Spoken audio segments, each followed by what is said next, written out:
গ্রীষ্মকাল মানেই আম খাওয়ার ধুম। এ সময় কাঁচা পাকা আমের চাহিদা অনেক বেড়ে যায়। আচার, আমসত্ত্ব, জেলির পাশাপাশি ডালের সঙ্গেও খাওয়া হয় আম। শুধু স্বাদ নয়, পুষ্টিগুণেও অনন্য এই ফল।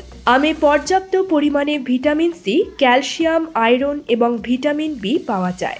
এই সময়ে শুধু আম খেলেই হবে না, আম খাওয়ার কিছু নির্দিষ্ট নিয়ম জানতে হবে। কিছু কিছু খাবার আছে যা আম খাওয়ার পরে খাওয়া ঠিক নয়, যেমন পানি। আম খাওয়ার সঙ্গে সঙ্গে কখনো পানি খাবেন না, তাহলে গ্যাসের সমস্যা হতে পারে। আম খাওয়ার পর অন্তত পক্ষে আধ ঘন্টা পর পানি খাওয়া উচিত। আম খাওয়ার পর করলার কোনো তরকারি বা করলা ভাজা খাওয়া ঠিক নয়, তাহলে বমি বমি ভাব হতে পারে। এই কারণে শরীর সুস্থ রাখার জন্য আমের পর একেবারে করলা খাওয়া ঠিক নয়। আম খাওয়ার পর যদি কোমল পানীয় খান, তাহলে আপনার শরীরে শর্করার মাত্রা অনেক বেড়ে যাবে। আপনি যদি ডায়াবেটিস রোগী হন, তাহলে এই ভুল একেবারেই করবেন না।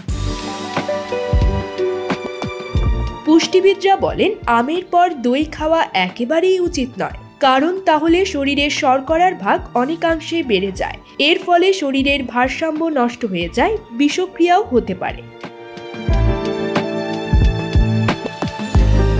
আম খাওয়ার পর তেল মশলাযুক্ত খাবার খেলে হজমের সমস্যা এবং কোষ্ঠকাঠিন্য দেখা দিতে পারে। এছাড়াও অতিরিক্ত তেল মশলাযুক্ত খাবার ত্বকের জন্যও ঠিক নয়।